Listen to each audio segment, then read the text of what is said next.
Chapter 4 on Intuitive Understanding. At that time again, Mahamati, the Bodhisattva Mahasattva, said this to the Bhagavan.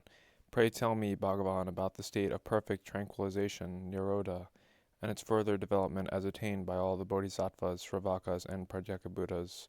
For when this further development is thoroughly understood by myself and other Bodhisattva Mahasattvas, all may be saved from being confounded by the happiness which comes from the attainment of perfect tranquilization, and also from falling into the confused state of mind of the Sravakas, Pratyekabuddhas, and philosophers. Said the Bhagavan, then listen well and reflect well within yourself. I will tell you. Certainly, Bhagavan, said Mahamati, the Bodhisattva Mahasattva, and gave ear to the Bhagavan. The Bhagavan said this to him. Those Bodhisattva Mahasattvas who have reached the sixth stage, as well as all the Sravakas and Pratyekabuddhas, attain perfect tranquilization. At the seventh stage, the Bodhisattva Mahasattvas, giving up the view of self-nature as subsisting in all things, attain perfect tranquilization in every minute of their mental lives, which is not, however, the case with the Sravakas and Pratyekabuddhas. For with them there is something effect-producing, and in their attainment of perfect tranquilization there is a trace of dualism, of grasp and grasping. Therefore they do not attain perfect tranquilization in every minute of their mental lives, which is possible at the seventh stage. They cannot attain to the clear conviction of an undifferentiated state of all things and the cessation of all multiplicities. Their attainment is due to understanding the aspect of all things in which their self-nature is discriminated as good and as not good.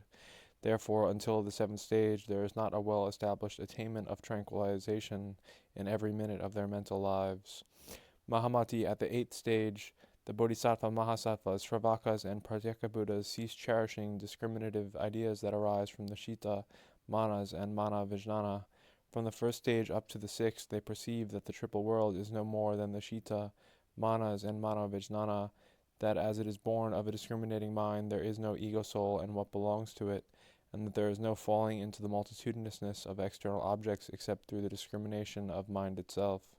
The ignorant turning their self-knowledge, svajnana, toward the dualism of grasp and grasping fail to understand, for there is the working of habit energy, which has been accumulating since beginningless time owing to false reasoning and discrimination.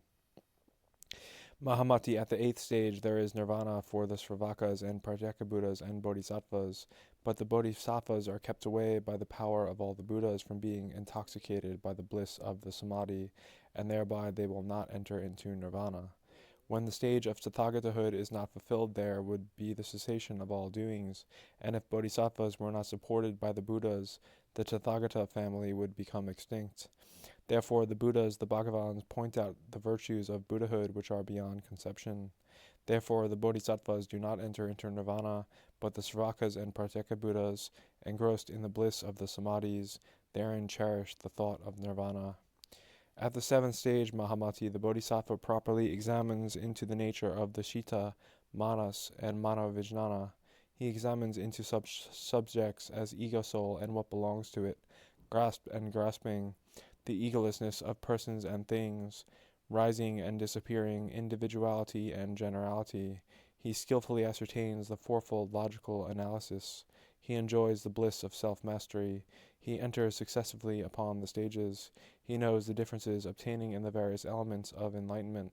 The grading of the stages is arranged by me, lest the Bodhisattva Mahasattva, not knowing what is meant by individuality and generality and failing to understand the continuous development of the successive stages, should fall into the philosopher's wrong way of viewing things. But Mahamati, there is really nothing rising, nothing disappearing, all is nothing except what is seen of the mind itself. That is, the continuous development of the successive stages and all the multiple doings of the triple world. They are all of mind itself. This is not understood by the ignorant. I and all Buddhas established the doctrine of the stages, which develop successively, as do all the doings of the triple world.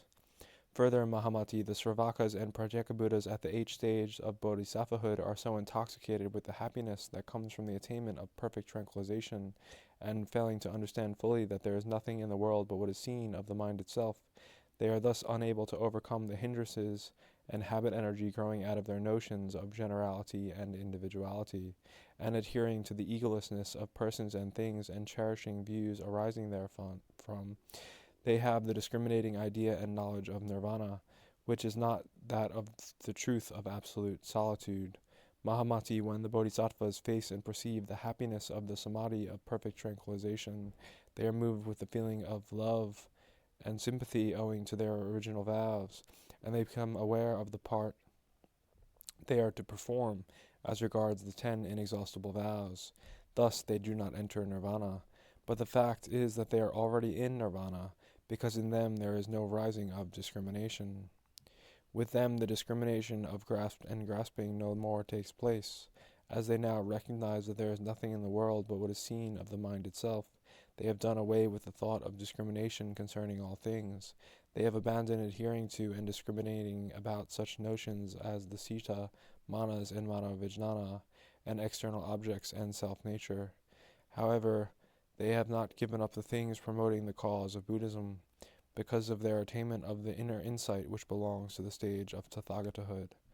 Whatever they do all issues from their transcendental knowledge. It is like a man crossing a stream in a dream. For instance, Mahamati, suppose that while sleeping a man dreams that he is in the midst of a great river, which he earnestly endeavors with all his might to cross by himself. But before he succeeds in crossing the stream, he is awakened from the dream, and being awakened, he thinks, "Is this real or unreal?" He thinks again, "No, it is neither real nor unreal," by reason of the habit energy of discrimination which has been accumulated by experience ever since beginningless time. As multiplicities of forms and conditions are seen, heard, thought, and recognized, there is the perception and discrimination of all things as existent and non-existent. For this reason my mana vijnana experiences even in a dream all that has been seen by myself. In the same way, Mahamati, the bodhisattva mahasattvas of the 8th stage of bodhisattvahood, after passing through the first up to the 7th stage, observe that there is no more rising in them of discrimination, since all things are seen as like Maya, etc., when they have an intuitive understanding of the true nature of all things, and further observing that, therefore, there is the cessation of all things as to grasp and grasping, which rise from one's ardent desire for things, and also observing how the mind and what belongs to it carry on in their discrimination, the bodhisattva mahasattvas never relax their efforts to practice the teaching of the Buddhas. Mahamati, they will exercise themselves to make those who have not yet attained the truth attain it. For the bodhisattvas, nirvana does not mean extinction, as they have abandoned thoughts of discrimination evolving from the Shita, Manas, and Manavijnana. There is for them the attainment of the recognition that all things are unborn. And Mahamati, in ultimate reality, there is neither gradation nor continuous succession, only the truth of absolute solitude, vivita dharma, is taught in herein which the discrimination of all the images is quieted. So it is said, the abodes and the stages of Buddhahood are established in the mind only, which is imagelessness. This was told, is told, and will be told by the Buddhas. The first 7 stages are still of the mind, but here the 8th is imageless. The 2 stages, the 9th and the 10th, have still something to rest themselves on. The highest stage that is left belongs to me. Self-realization and absolute purity, this stage is my own. It is the highest station of the Mahasvara, the Akanista heaven, shining brilliantly. Its rays of light move forward like a mass of fire. They who are bright-colored, charming, and auspicious transform the triple world. Some worlds are being transformed, while others have already been transformed. There I preach the various vehicles which belong to my own stage. But from the absolute point of view, the 10th is the first, and the first is the 8th, and the 9th is the 7th, and the 7th is the 8th, and the 2nd is the 3rd, and the 4th is the 5th, and the 3rd is the 6th. What gradation is there where imagelessness prevails?